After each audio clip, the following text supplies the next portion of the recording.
Welcome to the Pursuit of Learning podcast. I'm your host, Clint Murphy. My goal is for each of us to grow personally, professionally, and financially, one conversation at a time. To do that, we will have conversations with subject matter experts across a variety of modalities.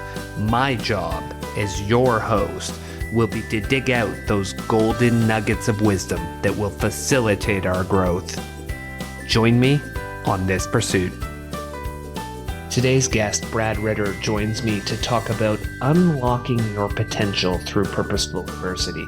And he's the first guest I've had who walked on a treadmill for the full conversation, a total badass.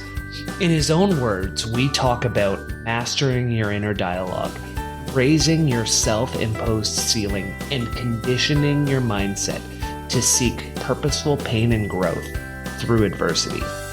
If you want to achieve more and build your get shit done muscle, this is a conversation you want to listen to.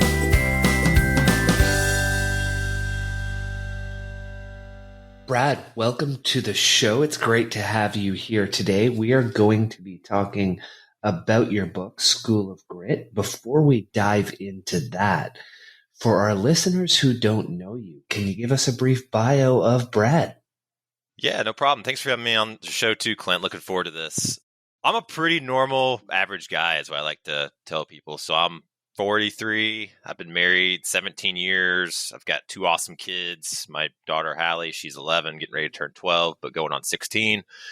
And my son, Brody, is 8 and born and raised in Indianapolis, Indiana, although we live a little bit farther south in Indianapolis now, about 30 minutes south in the town of Greenwood. And life's pretty good, man. I don't have too many complaints, which I'm sure we're going to get into later as we go through the book, but I am an entrepreneur. I do own my own coaching business. Obviously, I published the book, but I also have a W-2 job too. And I say that because I'm probably like a lot of people out there who might be listening where, you know, they've got the quote unquote day job, but they've got some sort of passion or something that they really want to do and working on that as well. So it's a little bit about me. And Brad, for the listeners who won't see video, we haven't started publishing video yet. Are you on a walking treadmill? I am. Oh, my first guest on a walking treadmill during a conversation. This is awesome. It looks like a great way to get some extra cals in while having a podcast. Absolutely brilliant idea. So where I'd love to jump in on the book is I'll read a fun quote from the foreword and get you to take our listeners through that. And that is, have we gotten soft as a society? I would argue yes, in most cases. It boils down to this. We have built a society and culture of comfort. We don't challenge ourselves and are okay with settling and being mediocre. People tend to shy away from hard work. They look for the path of least resistance and are attracted to the easy way. You see it everywhere, from advertising, promotions, losing 10 pounds in just 10 days, to the plethora of get-rich-quick schemes out there. People want the magic pill that will cure their troubles. They have lost the joy of hard work. Guess what? No one is going to save you. If you don't like your current situation, it's on you to get yourself out. And there is a way out, but it's uncommon. Now that is really encapsulates most of what we'll talk about throughout the whole book, but it's a pretty powerful opening section. Do you want to take us through how you realize that in your own life and what you see out there? Yeah, I'd love to. You know, when you take stock of at least, and for those who are listening, I live in the United States. So we are by nature, I think, somewhat creatures of comfort. So it's not like I'm talking to you from a third world country or, you know, I'm not in an area where there's war-torn areas. So for those folks, totally different story. But for me and my situation in the United States anyway, I just think we're in probably the most comfortable generation that there's ever been. And there's pluses and minuses with that. It's great. You know, technology has allowed for so many advancements in everything, right? Nutrition, medicine, you name it. But it's also been, what I'm seeing is a disadvantage because, for instance, I have young kids at home and they're just used to ordering something and something showing up, the next day on Amazon Prime. Or you hardly ever find kids that walk to school anymore. And we're fortunate. We live close enough to school where our kids do. But I look around the neighborhood and, everybody's got golf carts and these little gadgets, these scooters. I'm like, whatever happened to just walk or riding your bike, something like that. And I use these as examples jokingly, but it's true. Like, if I have a saying that comfort is a slow death, and I truly believe that. And I live that. That was my experience. So to go farther back, I'm 43 now, as I mentioned earlier. When I was in my mid 30s, I kind of had this realization. It wasn't any sort of event. I didn't go through anything traumatic or car accident or battle a disease or anything like that. I just had this moment where it was literally like the man in the mirror moment, when you're looking at yourself and your internal dialogue, your chatter starts racing as it normally does. And I'd had these questions that just kept coming up for years, and they were all around purpose. Like, man, what am I really here to do? Like, am I just supposed to work at this job the rest of my life and, build up a 401k and retire to Florida? I mean, that sounds great, or am I meant for something different? Am I meant for more? And if so, like, how do I get to that point? So you know what I did? I actually listened to my voice for the first time. Because normally I would dismiss it and be like, yeah, that's good, but I got to go to work or I got to do this.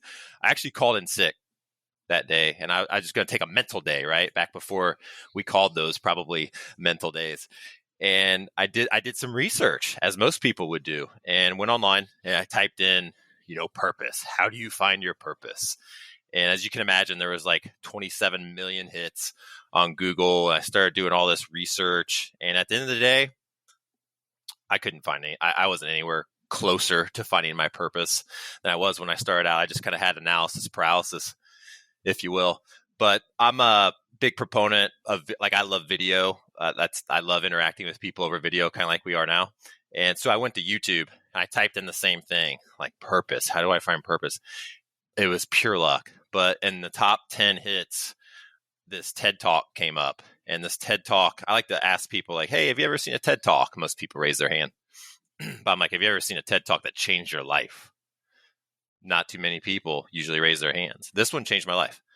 And this TED Talk was delivered by a psychologist named Angela Duckworth, who you might be familiar with. And she actually wrote the book Grit.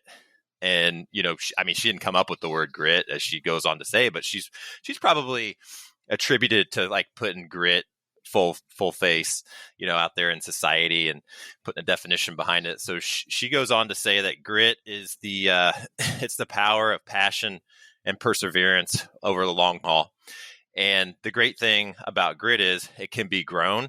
And in a lot of her studies, and she studies everything from people at West Point to highly stressful sales jobs to people teaching in the inner cities, really tough jobs, trying to figure out who's going to quit and who's going to make it, who's going to stick. And in her studies, she finds that grit is one of the leading indicators and predictors of success in life. And when I read that, I was like, dang, I want some of that. So I went on to her website, and she still has it. You can go there right now. If you type in grit scale, it's 10 questions. You could take it in 2 minutes, and you basically get a score of how gritty you are compared to other people. And I took the test, and I'll never forget it. It's 1 through 5, 5 being super gritty, 1 being little or no grit. I scored like a 2.2, and that was, I think I was grittier than like 20% of most people that took the test. And I'm very competitive by nature. I always have been. That did not sit well with me. But when I started digging in and looking at the way the questions were asked, it made sense, because up until that point, I was the type of person that would start a project, let's say, especially around the house or whatever, but I'd never complete it. Or if I had some goal I was working on, I'd move on to the next shiny thing, right? Like the shiny object syndrome. And I completed very few big goals. Yeah, I'd be busy working on stuff, which, we can all say that, but like, what was I accomplishing? What was I finishing those tasks? Was I working on them in the long haul? And man, that really struck a chord with me. So that TED Talk really set me on this trajectory of self-development and improvement. And then from there, I ordered a book, read it, and she basically says it's a great book, by the way, if you haven't read it and your listeners, but essentially you can grow grit from the inside out and you can grow it from the outside in. And I just wanted this immediate, like, jump in with both feet and like, yes, I want some. So I decided to grow grit from the outside in. And one of the ways you can do that is by voluntarily putting yourself in situations, or what I refer to as purposeful adversity. And that's how my book, School of Grit, was born. So I went back online and went to YouTube, and I said, man, I want something that's just going to like rock me to my core, push me farther than I've ever been pushed. And I went on to YouTube and I typed in world's toughest civilian training, and this camp popped up, which I'm sure we'll talk about, called Kokoro Camp. And it's modeled after Navy SEAL Hell Week. And I'll never forget seeing Mark Devine, who's the founder of SEAL Fit and Unbeatable Mind. He also wrote the foreword to my book. I saw his video on YouTube. This is the second video that changed my life. And put yourself in this place. You're out in California. You're about to get beat down by Navy SEALs. You know it. You're voluntarily putting yourself into it. And out walks Mark Devine, someone you've probably never met before, but you've seen him on video, chiseled, iron chin. He's got his shades on, and he's just looking at the class, because the class is just standing there in formation, not knowing what's about to be dropped on them. And he says, rejoice in adversity. How do we grow as human beings? It's through adversity. Warriors seek out the severest of schools in order to forge their character. Welcome to the severest of schools. And man, when I heard that, just the hair on the back of my neck got up and I got goosebumps, and I was like, I gotta go to this camp. Like, that's me. That's what I got to do. I don't know what's going to happen there, but I'm going to find myself. So that's kind of I threw a lot at you, but that's how I got up to that point of, going to this Navy SEAL training made for civilians, because I don't want to be a Navy SEAL. I just elected to go to something similar just to kind of push me past my limits, physically, mentally, emotionally, spiritually. I mean, it changed me. Yeah, and you called that your crucible moment. So what I'd love to know for our listeners who don't know what a crucible is, let's bring them up to speed on that. And then from the time you signed up to Kokoro, would that be the right? So from the time you signed up to Kokoro, and not signed up, you have to apply. What was the process from seeing what you needed to be able to achieve in the application to getting to the point where you said, I can apply for this? Because when I looked at it, the PT requirements, I believe we call them, which you had to do a number of times while you were there, those are no slouch. And if you were 2.2 on the grit scale, you probably weren't hitting those numbers to start, is my assumption. Right. You weren't in the shape you're in now. You weren't physically ready. So what was that process to get to the start line? Yeah. So your first question there, I think, was, what's a crucible? And the Marines have actually something called the crucible. I can't remember how many hours it is, but it's something similar. It's like over 50 hours or whatever, where you're just, it's constant movement. But a crucible is just designed to break you down on every level, kind of like what I said earlier, physically, mentally, emotionally, and just seeing are you going to quit, or are you going to throw it in, or are you going to keep going? And it's not just about you; it's about your teammates, which is another big thing I wanted to point out there. So a crucible experience, it doesn't necessarily have to be, just a pure smoke session, let's say, working out. A crucible experience could fit lots of different things. So I wanted to make that clarification. Death of a loved one could classify itself as a crucible experience. You didn't voluntarily sign up for that, but that happens. And that's something we talk about in the book is, trying to get ready for the unknown. And, there's usually two schools of thought with that, thinking, oh, it's not going to happen. but in the reality, we know bad stuff happens to everybody. Or if it does happen, we're going to rise to the occasion. What the fallacy with that is, we usually don't rise to the occasion. We fall back to the level of our training over and over again. So I wanted to talk to the crucible piece real quick. And then you had asked me the lead up time to Kokoro camp. So it's not like I was a complete slouch when I read, I was quote unquote in shape. I was going to like the Globo gyms, like La Fitness and stuff like that. And, doing my curls for the girls and hopping on the treadmill for 30 minutes and, that type of stuff. But I knew I needed to completely change that because this was going to be a lot more body weight movements, let's say, because it doesn't matter how much you could bench press or deadlift or how big your biceps are out at a camp like that. It's you and your over time, your body is going to wear down. There is no question about that. So it's getting your body into a place where it can endure that level of volume. And the lead up for me, I signed up. I officially applied, I think it was in January of that year, and I was going to class up in July. So I had about 6 months to really do some hardcore training. And I think you mentioned earlier, this was actually an application. Just because you've got the money to do it doesn't mean they're going to let you in. You actually have to apply. And I don't know if the application process has changed, but when I went through it, you had to fill out, what are you doing to prepare? And not just workouts, like what are you reading? What are you doing mentally? Because as you know, and most people out there today, it really is it's the mental game, right? Yes, there's physical things you need to be able to perform, and we'll address those. But when everybody shows up, they're all in relatively the same shape, which is pretty darn good shape. And so it's like, why do people quit? Well, it's the 6 inches between your ears. It's that mental game is why they quit. And I'm sure we'll touch on that later. But the application was asking not just like your scores on physical fitness, but what kind of books you were reading, what have you done for self-development?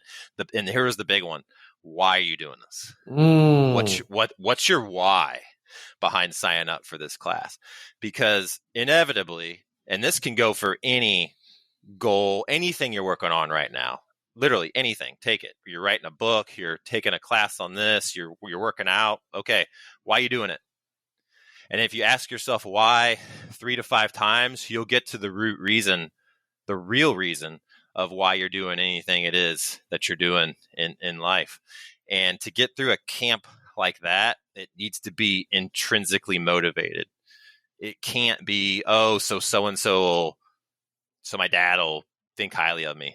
Well, that's going to burn off at some point. It really needs to be internally charged and written by you, because you're gonna come face to face with that several times over the course of life. And I definitely came face to face with that several times over the course of that camp. So knowing why you're doing it is probably the biggest takeaway I could give you and your listeners. And so for our listeners who don't know what their purpose is, don't know what their why is, how do they use the 3 to 5 whys to find that? What does that look like for them? Yeah. So, take anything. Take waking up in the morning. This is a great one because I'm a huge proponent of having some sort of morning routine, morning ritual that you do just about every day, right? I always ask people, why do you wake up? Most answers that I hear are, well, I got to go to work, or I got to get the kids ready, or some other example of that. And yes, that's true. Is that important? Absolutely, it's important. You got to pay the bills, you got to take care of your kids, so on and so forth. But what I'm getting at is, what are you doing in the morning to win for yourself? Or another way of saying that is, how are you winning the day before the day actually begins? Because too often we're reactive right from the get-go. Okay, I set my alarm for 5 a.m., let's say. Do I actually get up, or do I hit snooze? That's the first battle of the day right there. And it's oftentimes the hardest. I wake up early. I still hate it. I love sleeping. I love the comfort of my pillow. I love the warm sheet, especially when it's winter and it's cold. So that's the first battle. And I find that if you can just win that first battle of the day and get up, you just habit stack that with the next task. And after you wake up, try not to hop on your phone. Try not to hop on email and answer maybe work emails. Let's say, try to spend that time, 100% of that time, even if it's just 10 minutes on you, whether that's, stretching, doing some morning meditation, breath work, whatever. But I'm just a huge, huge proponent of that. And, going back to that question, just being able to ask yourself why are you working out, or why are you waking up? So for me, when I ask myself that question, why do I wake up? It's not to go to work. It's not to get to the kids.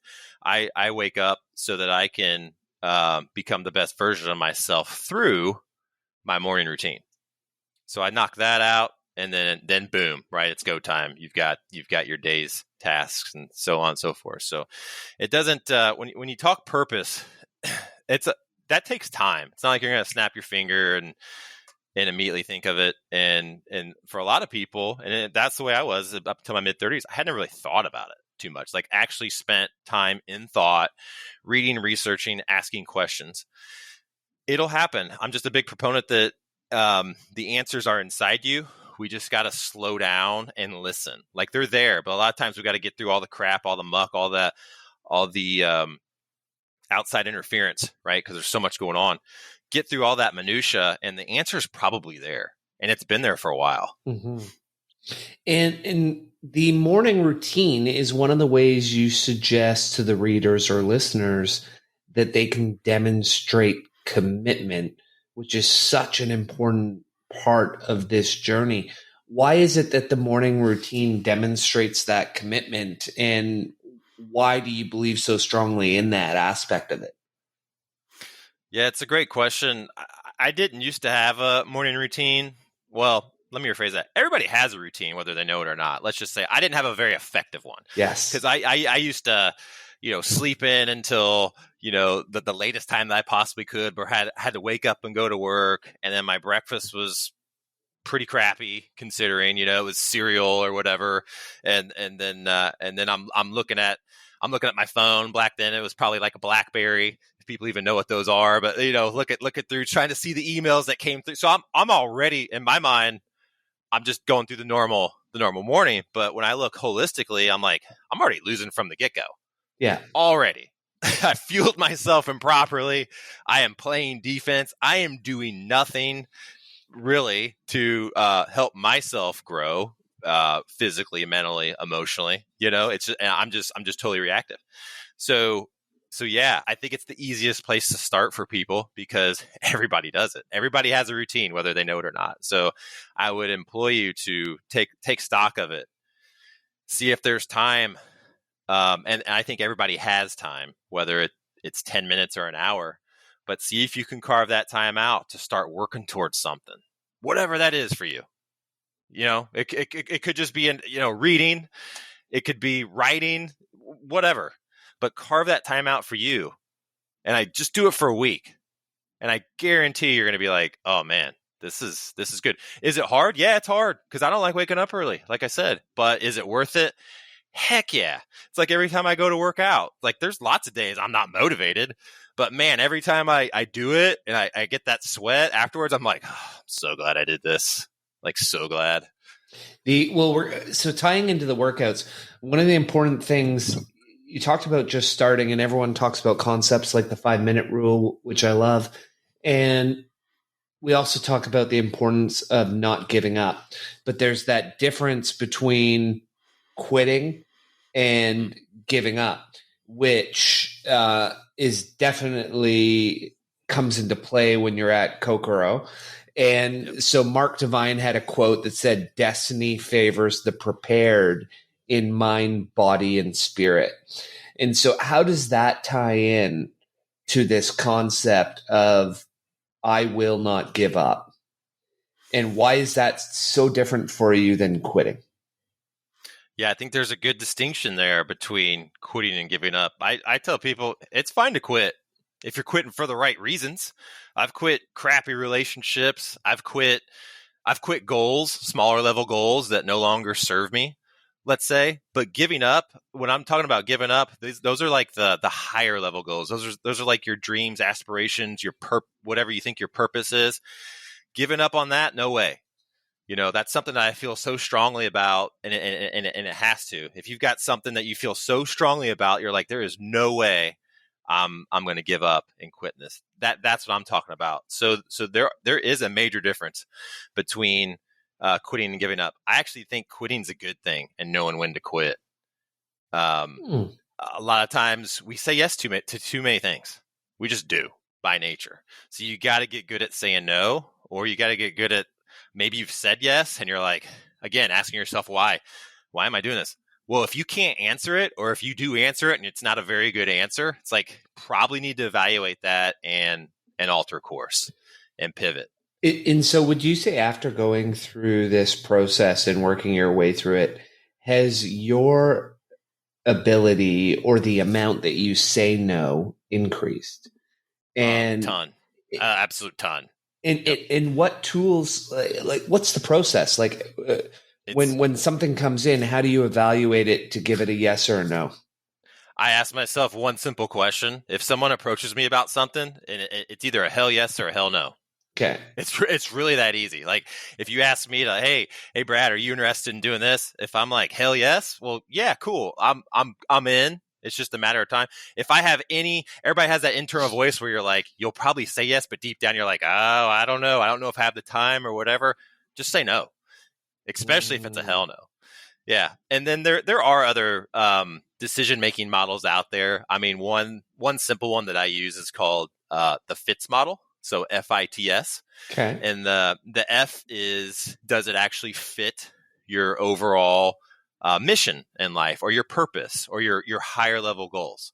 Okay, does it line up? Basically, is what we're looking at. I is, how important is it? What's the level of importance of this goal? Because not all goals are created equal, like we discussed. And the T is the big one. The T is one of the big reasons I actually do say no a lot, and it's something to really take stock of. T's time. How much time does this invest, and what does the timing look like? I've said no to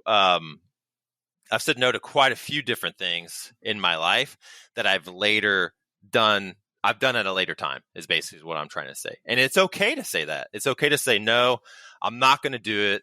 Here's the reason why. It doesn't fit time-wise, but I eventually want to do it. You know what I mean? Nothing wrong with that. And then the S is specific. Can you take that goal, or can you take that job, or whatever it is you're being presented with? Is it specific, and is it scalable?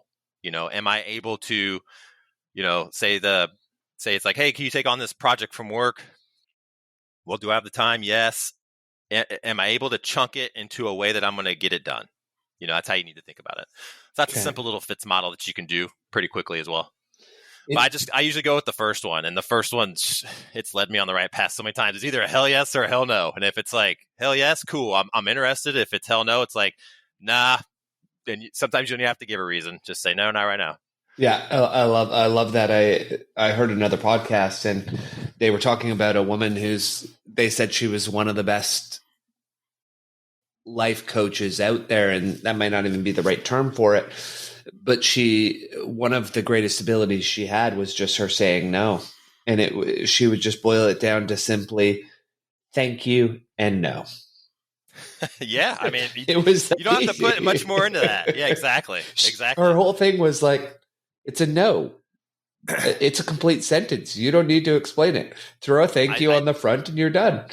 I think everybody needs a no person in their life as well. Because we all have, and I'm guilty of this too, we have these ideas or whatever. And it's awesome to have that friend or family member or person that you talk to about stuff, and they can immediately tell you like the negative about it. Like, well, no, you might want to look out for this.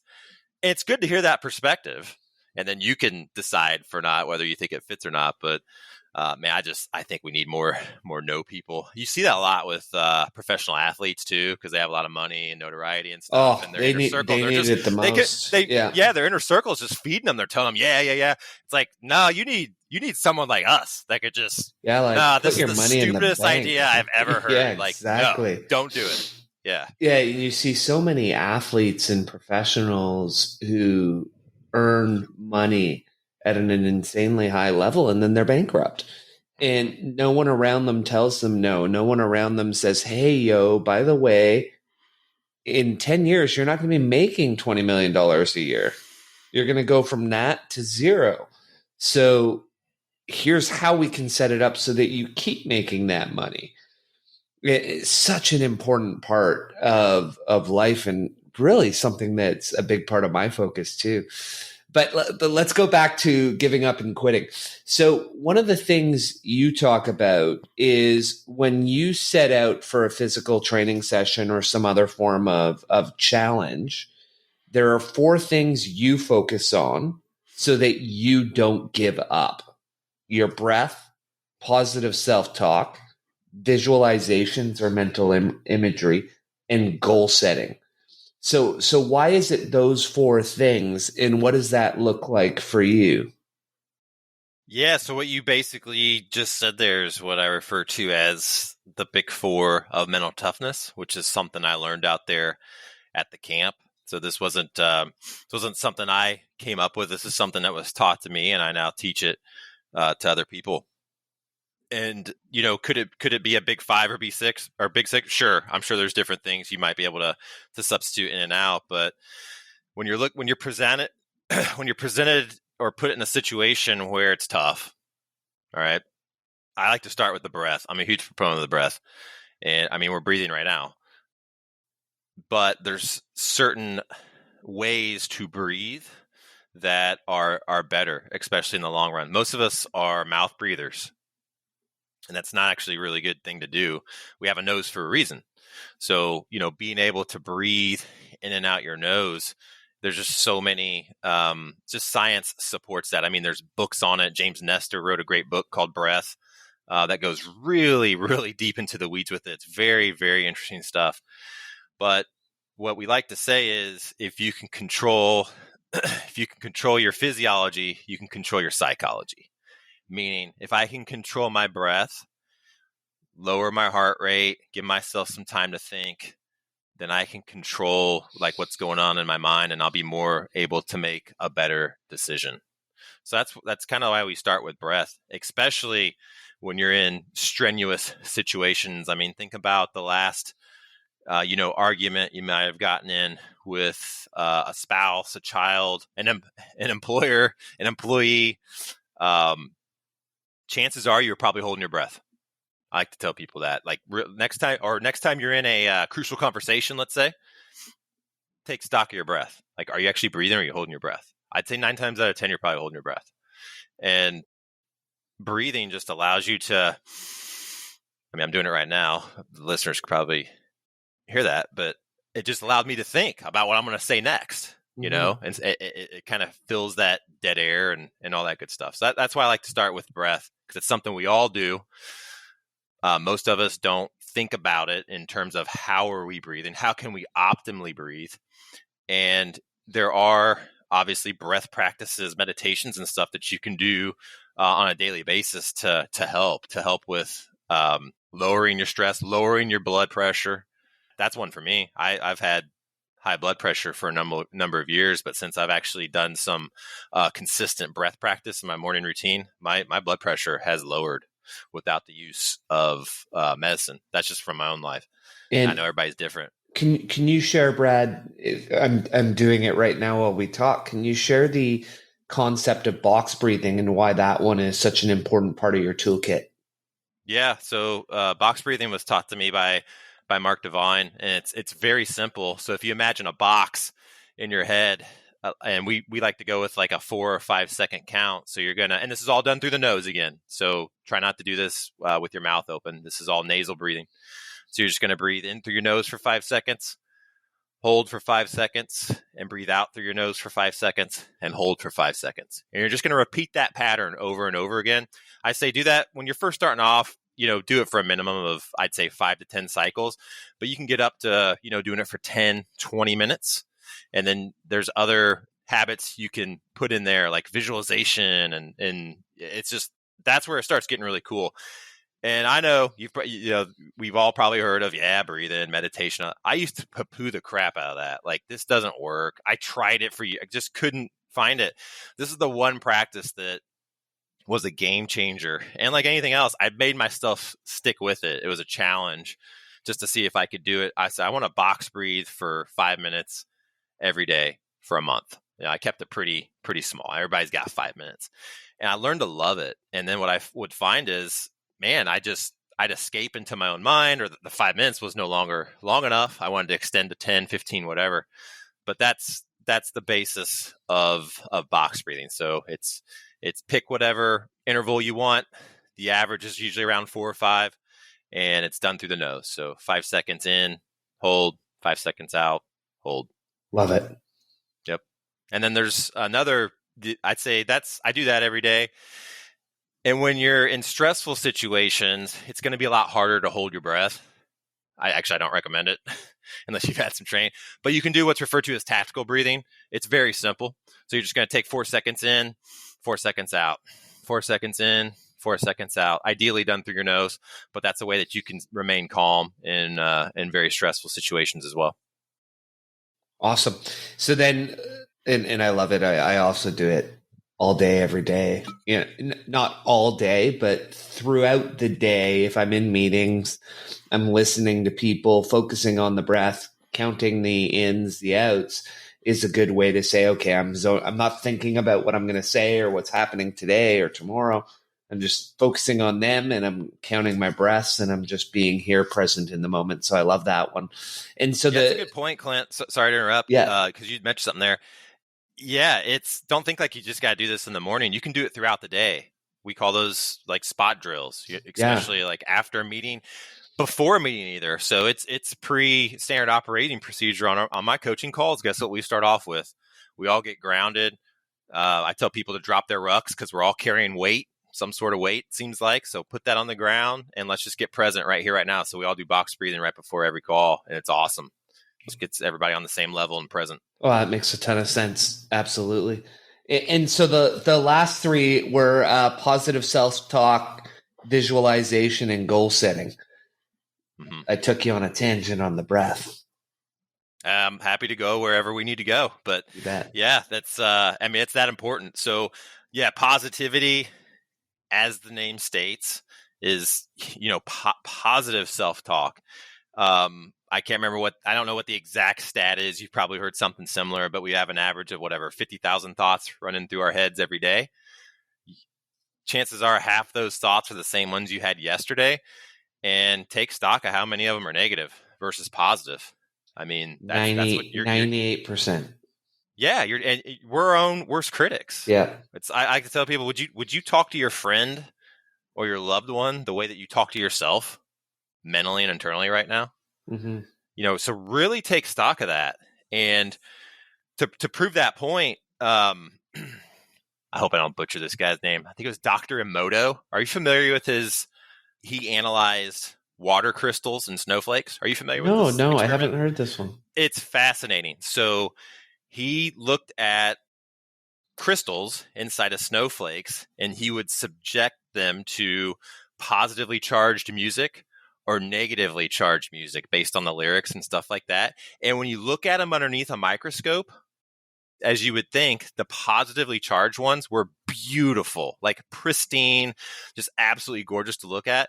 And the ones that were negatively charged were discolored. They were ugly. They were all disformed. And why I say that is, as human beings, we're 70% water. So you got to think, the more positively we talk to ourselves, the better off internally we're going to be with our own water molecules and particles, and that's just going to lead to bigger and better things. So yeah, check that experiment. It's pretty cool. Yeah, I'm going to look that one up. I love it.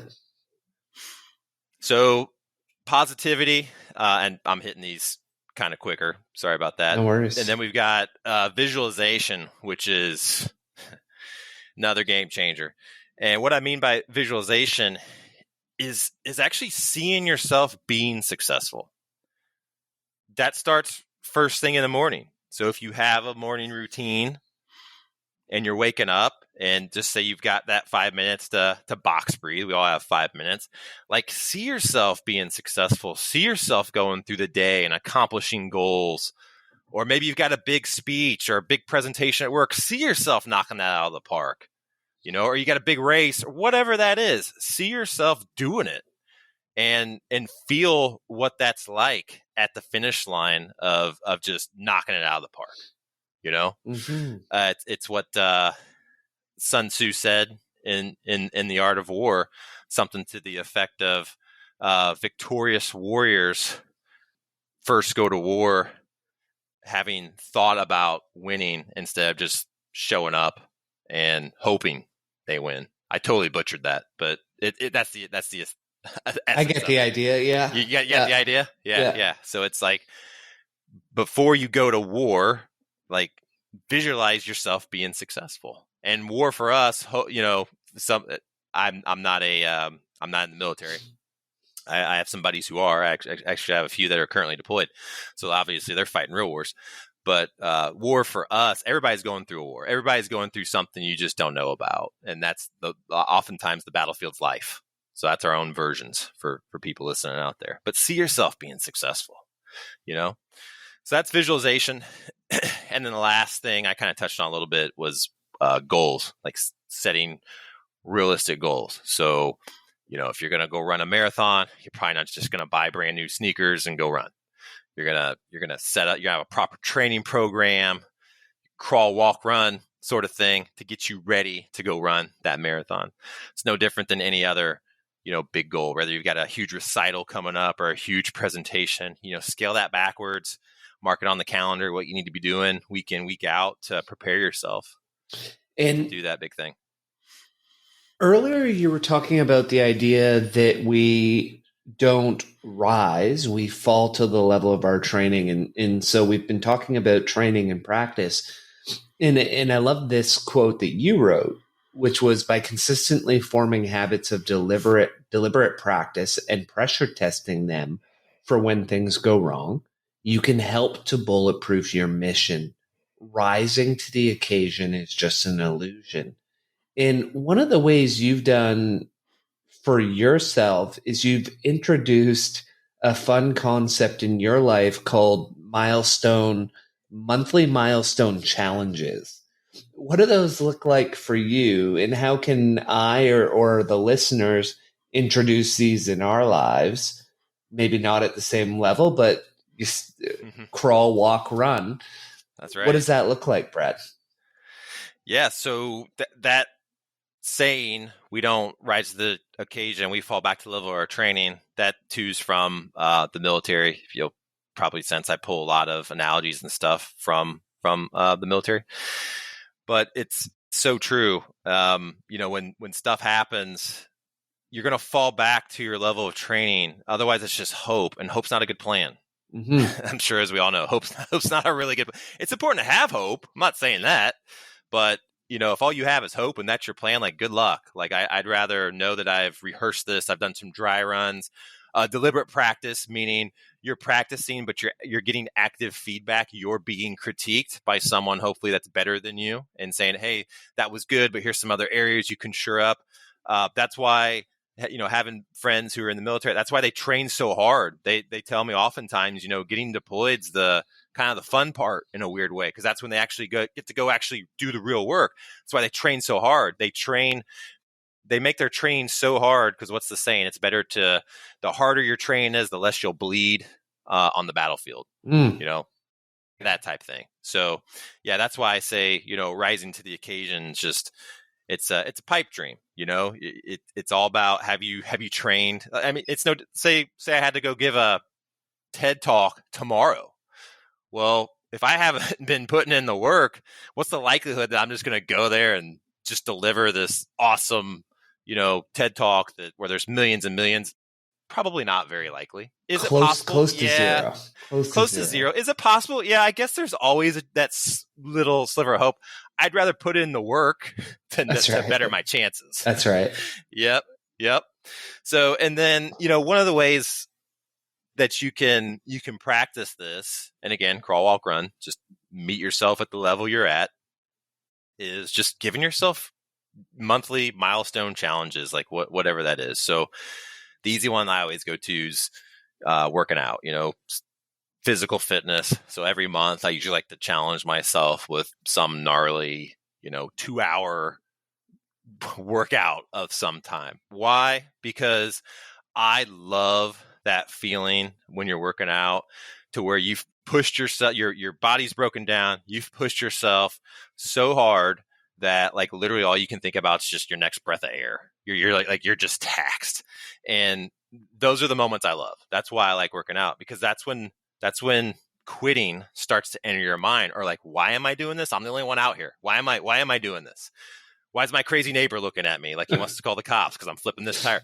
Like, but I love that. Like, I want to be that person, and I love being in that moment, because I think that's one of the ways that you can build mental toughness, emotional resiliency, obviously build your grit, is by putting yourself in those situations over and over and over again and not quitting, not giving up.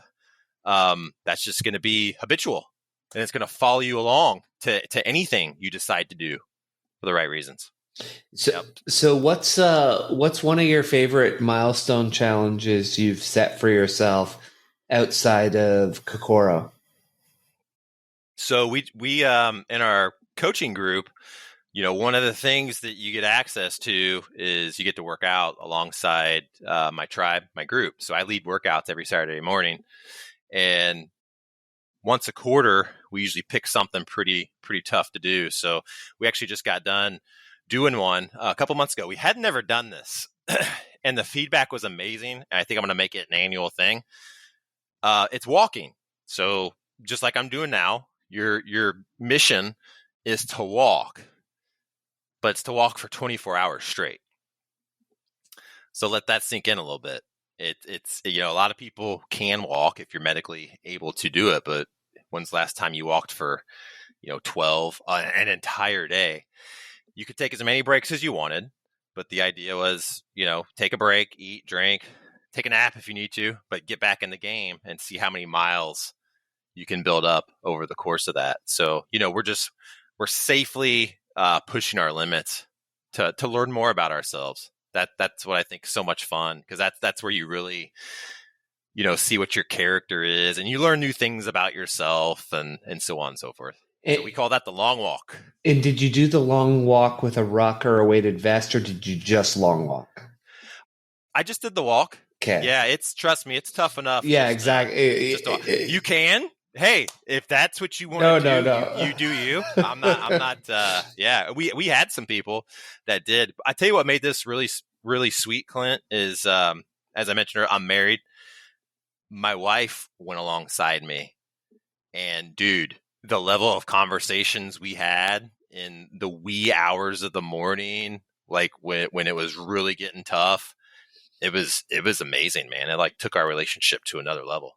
It's interesting. I know a young guy, and young is roughly our age or younger, who did a 24-hour walk last month. So it's it'd be really interesting if he was in your group, or if it was just coincidental that he did a 24-hour walk at roughly. It was just last month that he did it, if I recall correctly. I remember someone sharing something either on Instagram or Twitter for him.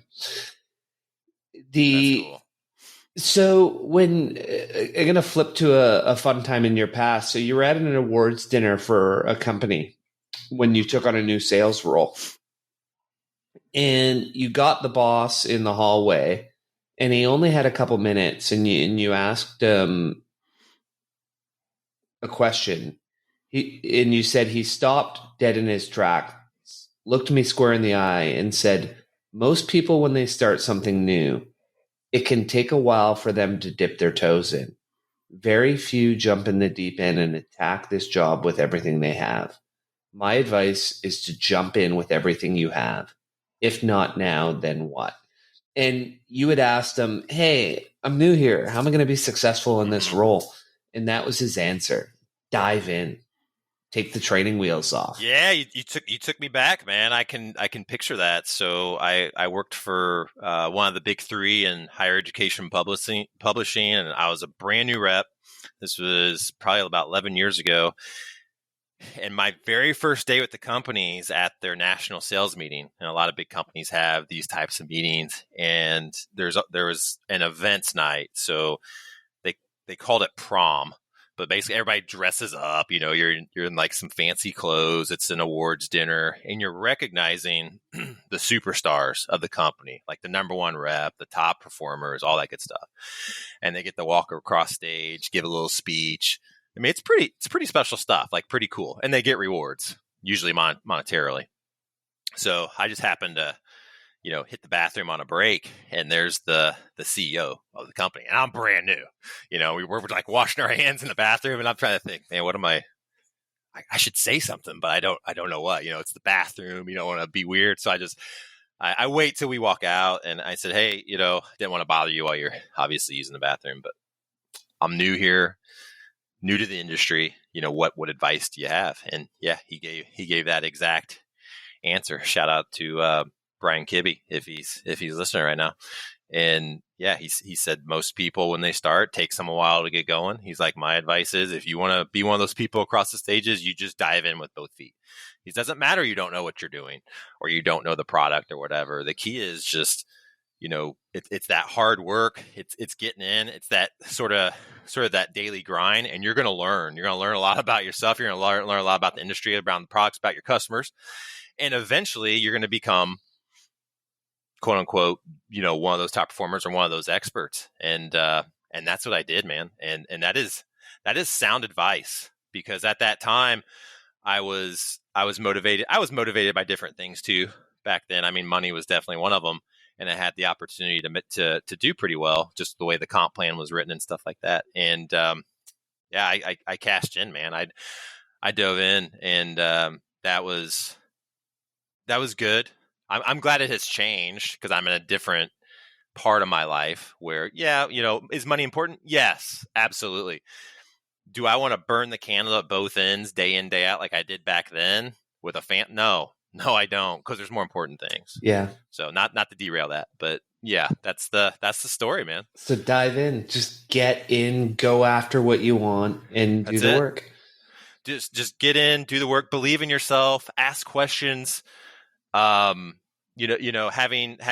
worked in corporate America for a long time, like if I had new people working underneath me and, they weren't asking me questions all the time, it's like, all right, are they working? Do they like it? You start asking your questions as a manager. So yeah, it's important, man. You just, and for the listeners out there, you could ask yourself that question. What's the last thing that I pursued and literally put my feet to the fire and jumped in the deep end and just said, whatever, man, I'm going all in on this? My answers might surprise you, but it's worth looking at. 100%. And so if taking you back to Kokoro, one of the things the coaches said to all of you early on was that you will be successful if you do these three things, and these three things only: breathe, think, execute. So we already talked about breathe. Mm-hmm. What about the think and execute? Yeah, so this is basic. This is so rudimentary. And when he told us that, I was thinking, no way, this can't. There's no way. I tell you what, this piece of advice I use every day, without fail. Breathe, think, execute. So it's as simple as that, though. We already talked about breathing. So if I'm in a situation like you right now, you just asked me a question. If I'm trying to think where am I going to go, I'm going to take a breath. That breath's going to allow me to think, because our supercomputers in our mind can move pretty quick. And then I'm going to execute on that. I'm going to think through it. So it's pretty basic. But what he's really getting at there, and what I learned was, a lot of us have knee-jerk reactions. We're reacting to something, especially in the moment, versus responding. There's a big difference between responding and reacting. So, for instance, if you have kids and one of your kids spills something in the kitchen, it's probably pretty normal to have a knee-jerk reaction and be mad and elevate your voice, and it makes them feel like crap because they probably didn't mean to do it. But if you take that split second, get a little patience, think about it. All right, well, it's just a spill, no big deal. Then you can come up with a better way to respond. Yep. So just in my favorite person who talks about this is the quote from Viktor Frankl about the stimulus and response and increasing that gap. And when we can increase that gap, that's where the magic happens. And so when we take that breath, we think, and then we execute or we respond, we're really focusing on increasing that gap between stimulus response. Exactly. Oh, exactly. And you also talked about applying that to active listening. Is that simply the act of, well, I'm listening, I'm just breathing, and then I pause to think before I offer a response? Or how do you apply that there? Yeah, so active listening, yes, incorporates that. I just mean too, just being in the moment and giving someone the undivided attention. Kind of like we're doing now. I'm not on my email or I'm not looking at my phone. Like I am engaged in this conversation 100%. We're interacting and it's great. This is a great conversation. I can feel the energy, that sort of thing. But we've all had those times where you're on that conference call at work and you're doing email, or I'll use one from my own life that I personally struggle with. And, my wife comes home. Hey, how was your day, honey? And she is gifted at telling a story and putting in every little detail, like what so-and-so was wearing, what they ate for lunch. And I'm not like that. Like I'm very high level, like, okay, what's the overall mission? Okay, boom, let's do it. It's tough for me to just sit there and actively listen. But I look at those situations and I just tell myself, this is training. This is training. That's all it is. Like I need to actively engage. And am I perfect at it? Heck no, man. And she would tell you that. But I have gotten better. I have gotten better. Absolutely. So that's what I mean by that. Actively listen. Like being engaged, and showing up, physically looking like you're engaged and, just listen. And that's the other thing too. I was told this by a former boss. We have 2 ears and 1 mouth. So just remember that ratio. You should listen twice as much as you speak. Mm-hmm. You reminded me when you were describing how your wife will tell you a story, because my youngest son, he, hey, Dad, can I tell you about my day? And like my oldest son, it's like you ask him and he's like, good. But yeah, that's how both my kids are. Yeah, exactly. But the little guy is just like, he'll start with, okay, well, I woke up, and he'll take you through every minute of the day, and you're just like, and you think there's no way this can go on, and he's like, and then we had recess, and you're like, holy shit, we're only 25% of the way through this little guy's day. And then he's like, Dad, are you still listening? It's like, oh my God, son. Sure. And especially if you're like in the middle of doing something, right? Yeah. It's doing anything. It's like, okay, I thought this was going to be 2 minutes. Now it's like 10 minutes and we're still going. Yeah, I love it. Yeah. And so I'm going to take you to one of the exercises you were doing, and everyone was standing around confused.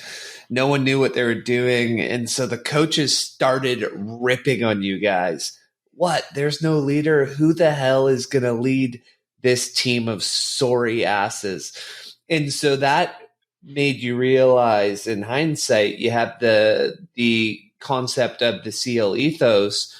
We expect to lead and be led. In the absence of orders, I will take charge, lead my teammates, and accomplish the mission. I lead by example in all situations. So how did that look like for you in Kokoro? And how do we, as the listener, apply that concept in our daily lives? That concept of switching from leading to being led. And then I'm throwing like a 5-parter at you. You talk about recognizing that if you're not flipping between those two roles, something's wrong. Mm-hmm. Mm-hmm.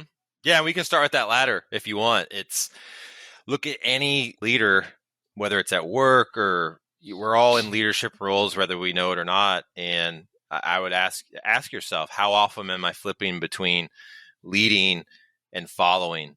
Because I think it's just as important to follow in a lot of situations as it is to lead. We all know leaders, or maybe we have been that type of leader where it's like, you've got to have the final say, or that idea has to come from you, so on and so forth, instead of, giving praise to your team, having someone elevating them up. Like, oh no, it wasn't me. It was part of the team, So that's what I'm talking about with that latter piece is we really need to examine how often we're actually in that leadership role versus following. Because it's great to follow, because I'm not going to have all the best answers or the best vision or anything like that. So if someone comes up with something and it's like, hell yeah, man, I'll support you. Absolutely. That's a true team. And then you asked like 4 different parts there. I'm trying to think of what the first one was. Yeah, it's the simple concept of like, how did that SEAL ethos play into your time at Kokoro and into your daily life? Like, how does that concept play in? Got it. So yeah, at the camp, it became evident real early on. That was one of the first things we were hit with was, who's the leader? I'm like, I don't know. Are you the leader? Am I the leader? What do they mean? I didn't know there was a class leader. And then we paid for that with some sort of movements. And then the question's asked again, who's the leader? They're just trying to figure out who's going to raise up their hand and step into that leadership role when there's a void. Because every team needs a leader. You need to know where you're going. You got to have some sense of direction. And that would happen throughout camp. But what happened was, as the team gelled, as we became a real unit, a real team, there wasn't that void anymore. People were actually, competitive with raising up their hand or running over to a spot to say, yes, I'll lead. It's my turn. Like, I want to lead this team. Because I think everybody deserves a shot at leading, because it's an important skill. It's an important skill to learn and have the opportunity to do that. And how you can take that into your own life is what I love about like Jocko Willink and what he's got going on. Those who might listen to Jocko, he talks about ownership. He's got a book called Extreme Ownership, and that is you owning your life, you owning the situation you're in, and you take that leadership role. So if you do, for instance, if you're at work and there's some negative chatter about whatever it is, and this is consistent, right? We know there's an issue at work. All right, we know there's something existing, but no one's owning it. Mm. How many times have you come across that in your career? What if instead of that, what if someone's like, whoever talks about that issue says, you know what, I'm going to own this, even though it's not my job, but we know it's a problem. It could absolutely affect our customers if it's unaddressed. It could spoil out of control. I'm going to own this, and I'm going to be the leader in that. That's what we're talking about. That's a easy one, is identifying those opportunities in your own life where you're like, yeah, something's not right, or something could be spiraling out of control. You know it, because internally you're getting that. You're getting that internal dialogue.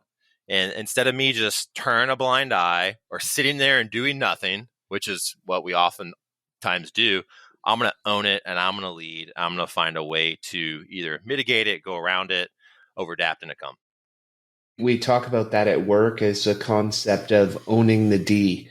So anytime there's an issue, it's who owns the deliverable, who owns the D, and making sure we don't leave that meeting without someone's initials on it. So who's the best person in this room to deal with that? And sometimes that's you. Sometimes you get to lead. Sometimes it's, I think Steve will be better at this, or Tina, or someone else on the team. But it's, don't leave the room without knowing who's going to do it, what they're doing and when it's gotta be done. Classic. I love that. I love Classic that, who, man. what, when. Yeah, and spread that out, right? We would in that situation, we wouldn't want just one person That's right. owning everything, That's which is right. what we were trying to talking about between alternating between leading and following. It's like, cool, you got this. I believe in you. I will follow you. I will back you 100% because I've got that trust in you. Absolutely. And switching in a different direction. So you already talked about morning routine, super important. But you also have this concept, and I love the acronym of setting up your ideal day. So, what is the acronym, and how do we use that to set up our ideal day? And what does that look like for you? Yeah, so the ideal day for me really begins at it's really quite frankly just taking stock of any day throughout the week that you got going on. So, take a look at your day, and it first starts off with taking stock of what you're doing hour by hour, minute by minute, and you can start off going hour by hour, but I implore you to get a little bit more granular and just taking stock of, hey, we all get 24 hours in a day. Am I making best use of that time so that I can operate, at a optimal level? And I mean, write everything on there from, how much are you sleeping to how long does it take for me to eat? How much family time am I spending? What's my self-care look like, including, morning routines like we talked about, training, all that stuff. How much time am I spending working? And then I want you to come up with, if I had a perfect day, knowing that I've got this isn't vacation and I can't just, be on vacation every day. But if I had an ideal day where I knew I had to work and work out and all that, what would that look like? And then basically you assign time to all that. And the ideal is actually an acronym, which I break down in the book. And I stands for, these are like the super important items that you feel like you got to do as a way of improving yourself. It could be, an online course you're taking, learn to play a new instrument, um, working out, whatever that is. So think of like the important things you want to get done that day. All right. Truly important. D is, I call that dollars or dinero. So like, what's your JOB, man? We all have something we do, whether it's your job, career, side hustle, whatever. Got to make that money to support your family and your dreams. How much time are you going to dedicate towards that? E are those essential items. Some of them I mentioned earlier, like sleeping, eating. Obviously, those are essential. I put training in there, physical training, because I think physical training is as important as sleeping and eating. So those are my non-negotiables. Like I'm doing those 3 without fail every day. Now the amount of time might adjust depending on what I got going on, but I'm doing those 3 without fail. The A is, we gotta have some flex time in there, right? Because things are gonna pop up. Maybe you gotta go to the grocery store, maybe you gotta run out, get that Christmas present, with Christmas popping up or whatever. So we want to plan for a little bit of flex time if we can, picking up the kids to go to sports, whatever. And then L is what I call kind of like low key stuff. Could be reading, meditation, spot drills, taking a nap, whatever. But essentially, when you've identified all these tasks, then you just come up with, what you want that ideal day to look like, and you schedule it out just like anything else. So that way you've kind of accounted for everything. And will you hit all that stuff? I mean, realistically, probably not. But if you can hit most of it, and that's one day, and then you do it another day, and you start to habit stack those days on top of each other, good days turn to good weeks turn to good months, and before you know it, you've had a pretty damn good year, and you just keep that going. And that's one of the keys right there is in, let's definitely spend a little bit of time on that. People don't often realize the importance of good habits done consistently over long periods of time. So what does that look like for you, and how do you use that to achieve things that people might think, Well, that's almost impossible. When you talk about a definition of grit, it is something. It is consistency over the long haul, and that applies to everything. Everything. Kids' sports. Well, how long have they been playing? How long do they train a lot? That you can start really boiling that down. You're getting ready to. I used that example earlier, running a marathon. Well, are you getting the mileage? Are you consistently putting in the mileage, or are you slacking off and on the weekend you're going out and killing yourself and running the 10 to 13 miles, or whatever it is. So another one is, here's a good example too. Like say, and I've never done one of these, but say you're doing like a bodybuilding show. Mm-hmm. And you got to look good, right? You got to go on stage, flex those muscles. Well, have you consistently been training and you got your nutrition dialed in, or are you just going to show up the night before and work out for 5 hours and say, "Oh, I hope I look good"? You know what I mean? Like that's what we're getting at in its infancy, and it can be tough to see the forest through the trees. I mean, an example from my own life. We've talked about Kokoro Camp, but let's use the example of writing this book. That was 5 years, what you're reading right now. 5 years of blood, sweat, tears, love, hate, relationship. But when I boil it back to like, how did I write the book? Because I get asked that all the time because everybody has a different process. I just put my ass in the chair early in the morning and I wrote for an hour. Whether I got 500 words, whether I got 1,000, whatever. That was my consistent practice over time. Did I have weeks I didn't write anything? Yeah, I did. In fact, I had probably a couple months I didn't write anything. But it was the consistency over time to where, boom, now you've got this. Your goal is accomplished. And for me, I've got this book that I can always go back to. But it's not like I just did that in a couple of evenings. Like that took a ton of time, not knowing what the end product would look like. And so when you look at that, and I'm going to use your trees forest analogy, people often start with the forest and they just get so overwhelmed because they're like, oh, I can't do an Ironman, or I can't write a book. And because they're looking at the forest, they're not looking at the tree. Let's call the trees the process. And you're planting one tree a day by putting in your hour of writing. And so over the course of a year, that's 365 trees. Over the course of 5 years, that's 1,500. Well, even more, that's 1,800 trees. You now have a forest. And so when you're working with clients, do you really try to get them to pull back from the, and this is one of the reasons I love Stephen Covey. It feels like the 7 habits can be the answer to almost everything. Yeah, we've got the forest as our end in mind, but let's pull it all the way back to what's the first step we need to take today? And what are those steps we need to consistently take to get us to the point of that forest?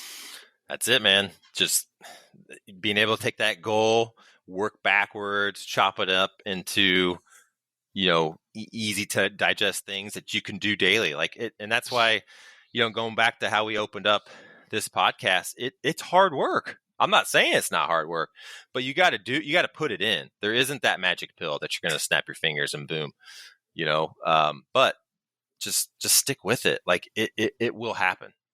No question in my mind. It will happen. And part of that hard work, and part of everything you did at Kokoro, and I'm assuming you do in everyday life, is learning that to live your own optimal life and your own version of success, recognizing everyone defines their own success and their own optimal life. But one of the things you learned, and I apply as well, is the concept that you need to get comfortable being uncomfortable. So what does that look like for you? And how do you embody that on the regular so that when you do get in an uncomfortable situation, you rise? Great question. It's going to be different for everybody, but I look at things that, you have a little bit of fear of, or you're scared to do, but deep down inside it's good for me. For instance, that could be public speaking. For me, do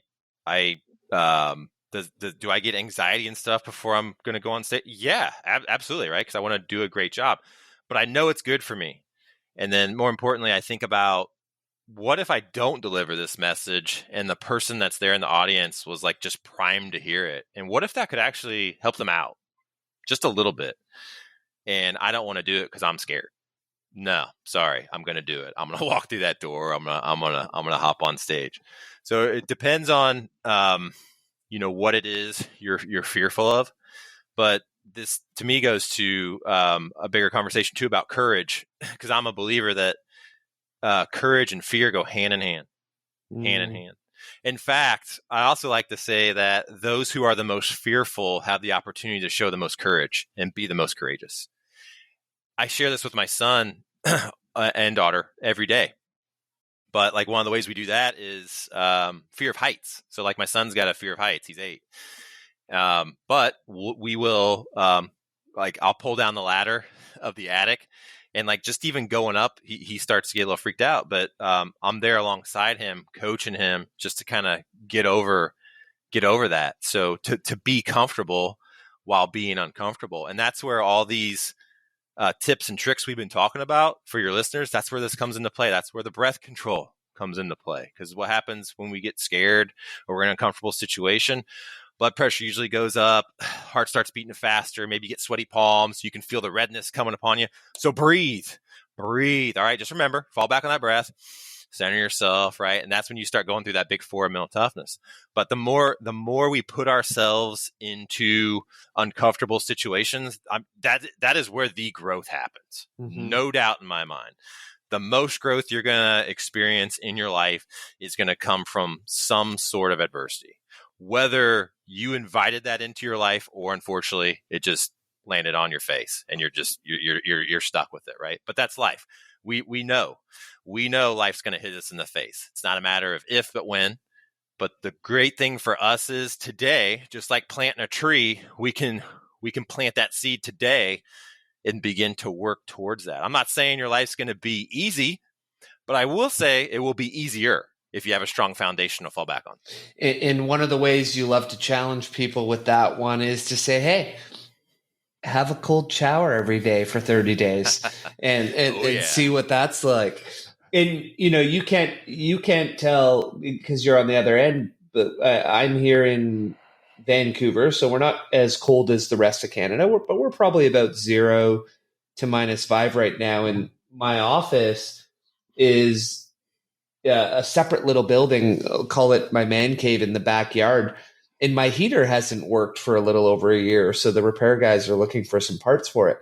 So I'm not necessarily in a cold shower, but I'm pretty frozen. And I'll do that for an hour and a half. And it usually takes about 3 hours to record the podcast.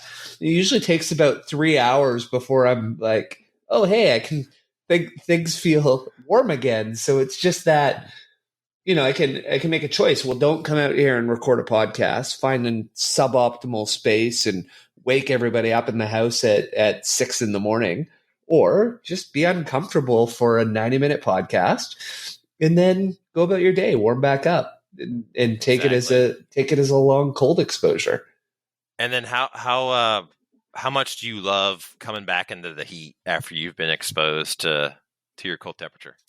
I'll go straight to work today, but the days where you come back, where you really realize it, are where you go and have the shower after you podcast and the hot water hits you and all this, it's almost a little painful. You're like, I was frozen.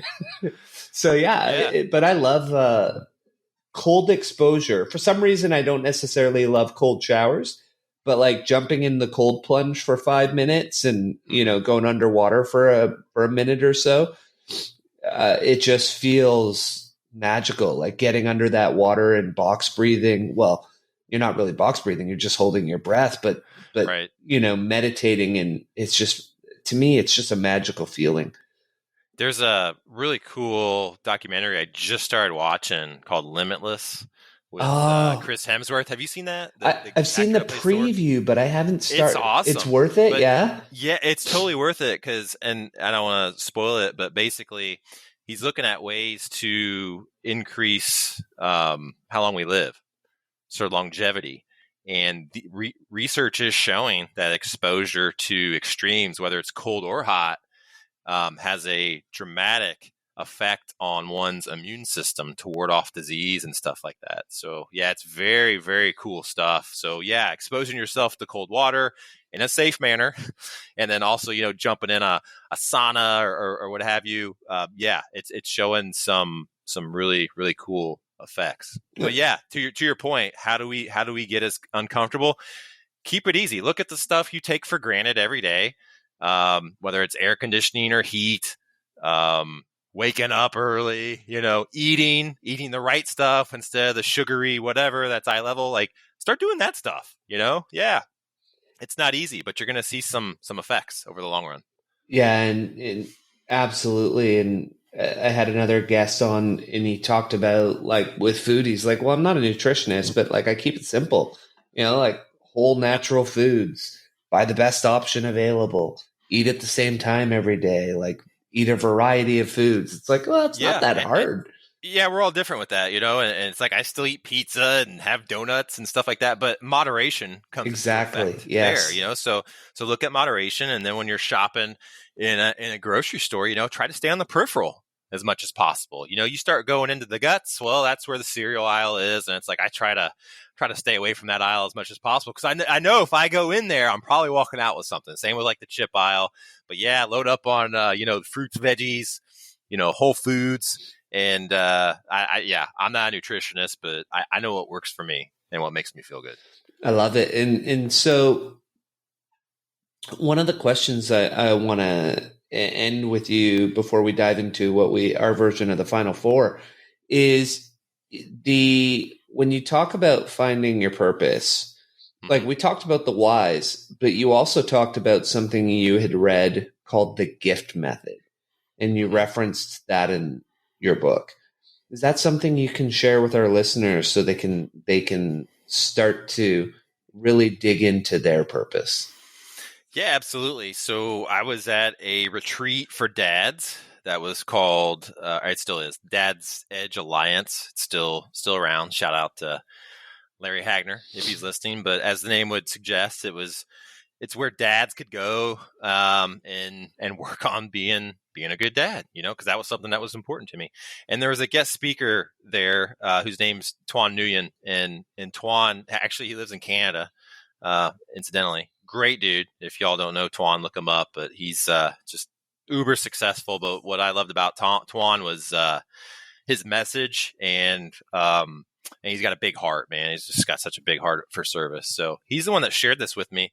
And it's one of those things, man, I wrote it down and just kind of took it to heart. But, as when we're looking at, purpose, this is one way we can start to examine what might we like doing or what might we be good at. So gift is an analogy. So the G stands for given by your loved ones, given by God, if you believe in God or whatever it is you believe in. But what are your natural talents? What are you talented in? What were you born with?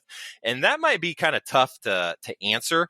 So if it is, because it was for me, ask a loved one, ask your spouse, ask mom and dad, brother, sister, friends, whoever, because they're going to know. They're going to know what they think you're just kind of like a natural at. Like you have this natural knack for, I don't know, making the complex simple or whatever that might be. Right. So start there. I stands for innate in your soul. So like, what are you constantly thinking about? What do you dream about? Like, what are these, going back to what we talked about earlier? If we've got 50,000 thoughts popping in our head and half of them are the same ones as yesterday, what are some of those thoughts? Are there some reoccurring thoughts that keep coming up there? Maybe there's some patterns there, so what is my North Star when I have time to, slow that down and get rid of the noise? What is that saying that I need to do, and really listen to that. So I is innate in your soul. F, which is probably my favorite. F is failures you've achieved. because failing is not bad. Failing is actually how we get better. And it's time that we reevaluate how we look at failure. In fact, I like to ask my kids throughout the week, what'd you fail at school today? Cool. Because I know if they're putting in the work, I'm not saying if they're failing, it's a good thing with grades, but if they're putting in the work or they're failing at something, cool. Well, I know they are opening up that mindset, because, if they're making A's and it's coming super easy and they're bored, like, I don't know if that's such a good thing either. They need to be challenged. So like, I want my kids to experience failure. I want them to know what that's like. I want them to instill and learn what hard work is. So F are failures that you've achieved, and nothing ventured, nothing gained. Oftentimes the things we fail at and that we come back and we course correct and quote unquote get right, we can teach that to other people. There's lots of side businesses or even businesses that operate that way. They took an existing idea or existing concept and just made it better, essentially. But I guarantee they've had some failures along the way, and they've learned from that. And now they get to talk on that, coach on that, have an online course on that sort of thing. And then the T is just training. So whether that's everything we've been talking about, everything, whether that's, education, where'd you go to school, courses you signed up for, things you're reading, what are you trained in? So when you look at all those inside the GIFTS acronym and write those down, try to see if there's some patterns there. Try to see if you can group those together, and that'll probably more often than not lead you towards what might possibly be your purpose. And that's just one way you can look at it. I love the failure and the way you approach it. One of the things we talk about a bit on the podcast is just the idea that failure is feedback. And so do with it what you will. Learn from it, grow from it, fail as much as you possibly can, and you will be more successful than if you don't fail at all. And so you got time for the final four? Bring it, man. All right, let's do it. These are some quick ones that we try to do with all our guests. What's one book you've read? So we know the video that was a life changer for you, but what's a book that you've read that's changed your life? Ooh, I would say I actually have it right here. Unbeatable Mind by Mark Divine. So, I don't think your audience can see it, but Mark's the creator of Seal Fit, Kokoro Camp, Unbeatable Mind. This book was a game changer for me. It's one of those I go back to every year and read it because things will hit me differently. So I would recommend that to your readers. For the listeners, the cover has, I think it's Mark in a staring contest with a wolf, which is pretty darn cool. He refers to that as feeding the courage wolf. Feeding the courage wolf. I love it. Yeah. So what's on your shelf right now? What are you reading right now? Oh, man. I've got Tribes by Seth Godin. Okay. I'm not too sure if you're familiar with, but it's really, really cool, really easy read. And it's just about how, and I'm only halfway through, but if you look at civilization hundreds of years ago, that's how we survived, was by being parts of groups, being parts of tribes. And, nowadays, more often than not, it's we don't even know who our next door neighbors are. And we've got all this cool technology, but it's I don't know what so-and-so does or what they're into or what their kids' names are, or, so it's all about how important tribes are. And that, again, what we've been talking about, we need leaders to step up and lead these tribes, start your own organization, start your own group, that type of thing.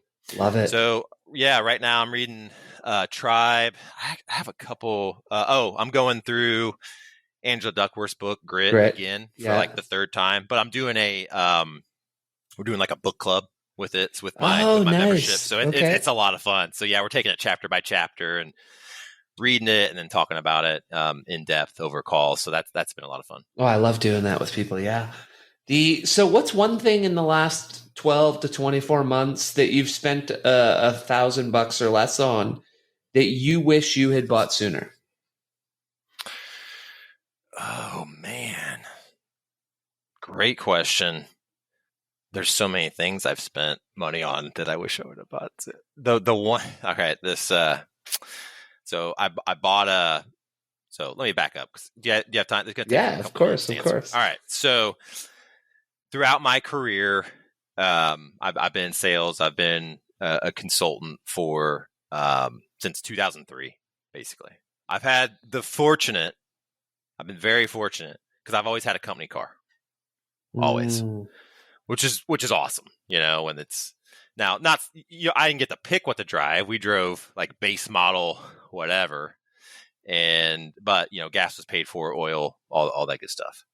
And, first world problem, right? You're always like, well, I'd kind of like to have something that's mine. So I took a new job beginning of last year, lost the company car, and I was on the car market. Well, if you know about obviously the supply chain stuff, it's like the worst time to be buying a vehicle because there aren't any new ones on the lots. All the used ones are like 5,000 to 10,000 more than they usually go for or whatever. So, and I said, well, I'm going to get what I really want. And so I ordered something I've had my eye on for a long, long time. I ordered a Ford Bronco, full size. Okay. Full size. All right. Took 9 months. But what I just got for the Bronco that I wish I had done earlier was I tinted the windows. I tinted the front windows. Okay. And so that was less than $1,000, the tint, and I'm so glad I did because it keeps the warmth in more. People can't see in near as much, and it's just it's awesome. So that's my answer. I love it. So you got yourself the truck. I got myself the truck finally, and the Bronco. Yeah, and I tell you what, I'm usually not like that. Like I historically always, it's a vehicle. Do I want to spend that much? But I thought, you only live once. I saved up for it. I didn't pay cash for the entire thing, but I put a significant deposit on it, so it was totally manageable. And I thought, all right, this is my gift to me. Yeah, I get it. I love it. So the show is about growth, and so is your book. So what is one mindset shift, habit, or new behavior you've adopted in the last 12 months that's been a game changer for you? That's new, or that I've been doing for a while? That's new. That's new. Let's see. Okay, this is minor, but it's a different perspective, and I think it's good to do this because sometimes we can get in a rut. So I'm pretty habitual about training, working out. I work from home, so I have the luxury of I can work out whenever I want. And typically, I would always work out during lunch. That's like my time. Just go out in the garage, and I have a gym in my garage, so I'll just go out and hit it there. What my wife and I have been doing for the last 4 or 5 months is and this goes into morning routine because it's good to change those up too because you can get stuck in a rut. So my morning routine used to be I'd wake up, slam some water, which I still do, make the bed, still do that, and then I would do 20 minutes of breath work, meditation, and then start on some passion project, whether it was writing in a journal or reading, whatever. Okay, I've done that for years. I changed that, and for good reason. My wife and I now wake up together early, and we work out together for about 25, 30 minutes every morning. So nothing crazy, but we'll run outside, we'll ruck, we'll hop on the exercise bike, whatever. And man, that's been a real game changer. Just being able to share that with my wife. Because the other big thing with that is she's my accountability partner and I'm hers. Because there's mornings you're not going to want to do it, especially if you live in cold climates, which we do. Being in Indiana, it might not be as cold as you guys, but we're like, actually, it's kind of warm here today. It was like 40 this morning, so that wasn't too bad. But having her as my accountability partner for the morning is just it's awesome. So that's something that we recently changed up, and I advise that to anyone. Like if you're married, if there's a way to get your spouse more involved with, things you like to do and vice versa, man, do it. It's going to take your relationship to a new level. Oh, I love that. That's a beauty. And so we've gone pretty wide and deep through the book. Is there anything that we've missed that you want to make sure you leave the listeners with? Here's what I found. Man, how to sum that up? I would say, at the end of the day, and I have this, my wife, my kids picked this out for me. I don't know if you can see it, but it's a little like espresso mug. Yeah. And it says life begins at the end of your comfort zone. Beauty. And I have this right here on my desk. So that's what I would want the listeners to remember. Life truly does begin at the end of your comfort zone. Do hard things, do things that are going to put you in uncomfortable situations. And trust me, you're going to find out who you are, and you're going to grow from it. And Brad, where can our listeners find you? Yeah, check me out on my website, schoolofgrit.org. That's not .com, but schoolofgrit.org. And you'll find like all my contact information there, everything I got going on. If you're interested in joining the coaching group, we've got a membership. We're offering the first 30 days free actually right now, which is super cool. So if you're interested in what I've been talking about and you want a place to come train, come join me, come join my my cadre, my guest coaches. It's a lot of fun. It's set up like a school. We have calls throughout the month. You kind of sign up for the ones that interest you and don't attend the ones that don't. It's pretty easy, but we all get to interact and train together. And then if you are interested in the book, it's for sale on Amazon. It's the easiest place to get it. So just check out School of Grit and look for my name, and hopefully you enjoy it. I love it, brother. Thank you for joining me today. Yeah, I appreciate you, Clint. Thanks for having me on, bro. Thank you for joining us on The Pursuit of Learning. Make sure to hit the subscribe button and head over to our website, thepursuitoflearning.com, where you will find our show notes, transcripts, and more. If you like what you see, sign up for our mailing list. Until next time, your host in learning, Clint Murphy.